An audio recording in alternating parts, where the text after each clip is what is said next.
Nanova tanteraka ny fomba fiasa sy fijerin'ireo tantsaha teny fotony mihitsy ireo fiantraikan'ny fiovan'ny toetrandro sy ny valinaretina Covid-19. Mila mitondra fanovana lalina amin'ny fomba famokarana mihitsy mantsy izy ireo mba hisian'ny fampifanarahana ny toetrandro amin'ny sehatra asa fambolena sy fiompiana ary ny jono.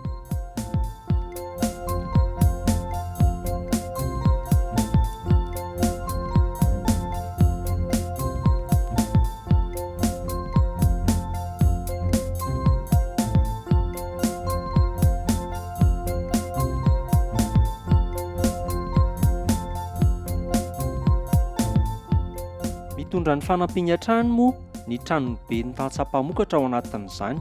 Anisan'ny paikato entin'izy ireo ary ny fanohanana sy fanampian'ireo Tantsaha Mpamokatra eo amin'ny fahaiza-manao.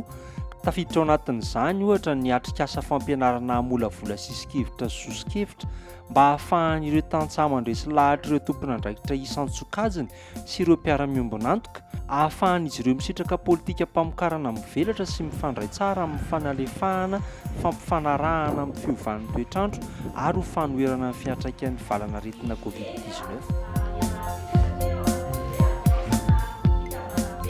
Atrik'asa fiofanana natao an'ireo fofonina nasionaly ny fikambanana eny amin'ny tontolo ambanivohitra sy ny tontolon'ny famokarana hoentina namafisana ny fahaiza-manao an'izy ireo mahakasika ny atao hoe Plaidoyer sy Lobbying na misy manao ihany koa amin'ny teny malagasy indraindray hoe sisi-kavitra sy Soso-kevitra.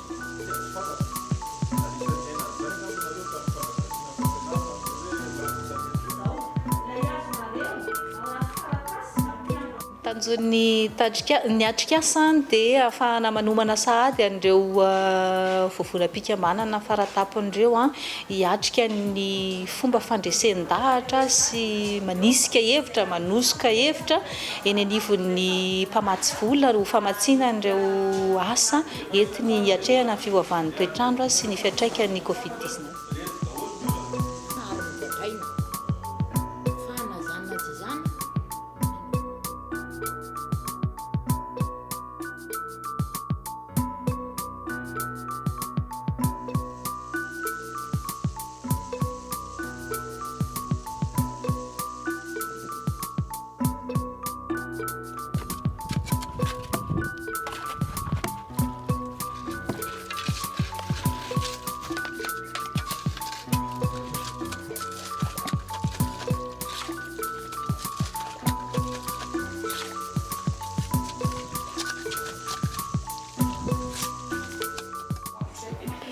Ny zavatra ny velabelarina moa dia voalohany indrindra mikasika amin'ny famaritana ny atao hoe Plaidoyer.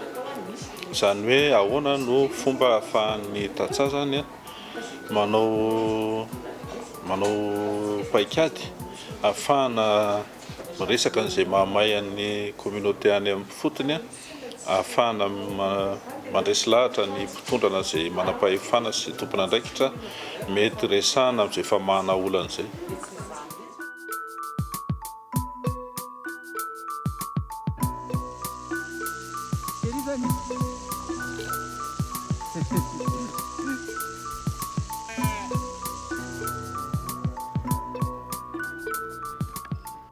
Ny andrasana amin'ity atrik'asa ity dia mba hahafehezana tsara ny atao hoe Plaidoyer satria manoloana ny zava-misy izay iainan'ny tantsaha amin'izao fotoana izao dia tena mila olona mahafantatra, sahy miteny, sahy mandray andraikitra manoloana ny zava-misy trangan-javatra rehetra eto amin'ny firenena.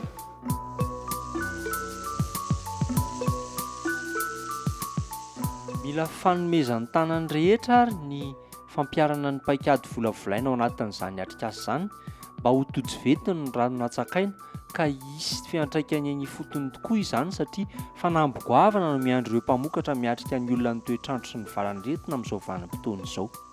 Aingana dia aingana mantsy ny fisehon'ny tandindin-doza ka tsy maintsy maharaka izany hafainganana fiovana izany koa izy ireo raha te hametraka seha-pamokarana maharitra sy lova-hinjafy.